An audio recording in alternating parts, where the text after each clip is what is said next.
আসসালামু আলাইকুম everyone, Mariam's kitchen থেকে আজকে আমাদের আইটেমটা হচ্ছে চিংড়ি মাছের মালাইকারি। তো এখানে চিংড়ি মাছের মালাইকারি রান্না করার জন্য আমি প্রথমে চিংড়িগুলোকে ভালোভাবে ধুয়ে নিয়েছিলাম। তারপর একটা বাটিতে তুলে নিয়ে এর মধ্যে আমি হলুদ এবং লবণ দিয়ে ভালোভাবে এটাকে মাখিয়ে নিচ্ছি।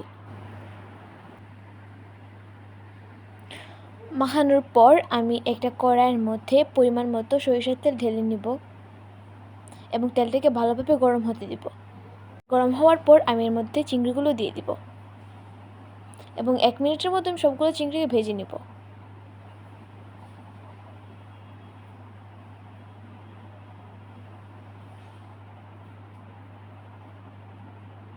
তো এখানে আমি চিংড়িগুলো উলটপালট করে দিচ্ছিলাম যাতে এই চিংড়িটা ভালোভাবে ভাজা হয়। তারপর চিংড়িগুলোকে আমি একটা পাত্রের মধ্যে তুলে নিব। আমি একটা ব্লেন্ডারের মধ্যে পরিমাণ মতো কাজু বাদাম দিয়ে দিব। তারপর এর মধ্যে আমি দিয়ে দিব সরিষা ও অল্প পরিমাণে মৌরি। তারপর এর মধ্যে আমি টক দই অ্যাড করে নিব ও পরিমাণ মতো লবণ, তারপর পরিমাণ মতো কাঁচামরিচ। সব কিছু দিয়ে আমি এটাকে ভালোভাবে ব্লেন্ড করে নিব।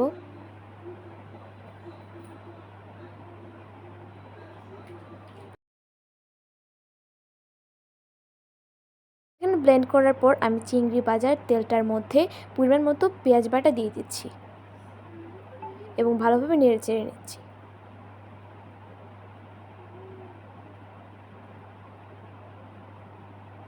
কিছুক্ষণ নাড়াচাড়ার পর আমি এর মধ্যে গরম মশলাটা অ্যাড করে দেব। তারপর পরিমাণ মতো আদা বাটা, কাজু বাদাম দিয়ে আমি যে পেস্টটা তৈরি করেছিলাম ওই পেস্টটা এখানে ঢেলে দেব এবং সব কিছুর সাথে আবারও ভালোভাবে মিক্স করে নেব।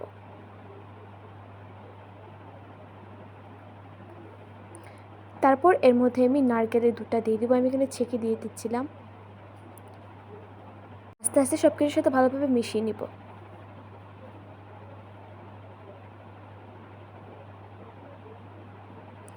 তারপর এর মধ্যে আমি ভেজে রাখা চিংড়িগুলো দিয়ে দিচ্ছি। তারপর চিংড়িগুলোকে আমি ভালোভাবে মিক্স করে নেব মশলাটার সাথে।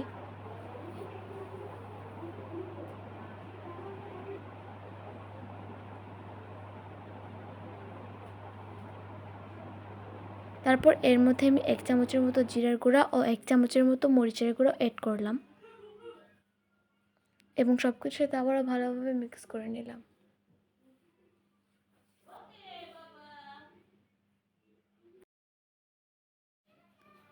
তারপর এর মধ্যে আমি অবশিষ্ট নারকেলের দুধ যেটা রয়েছিল ওইটা ঢেলে দিলাম এবং সব কিছুর সাথে আবারও ভালোভাবে মিক্স করে নিচ্ছিলাম।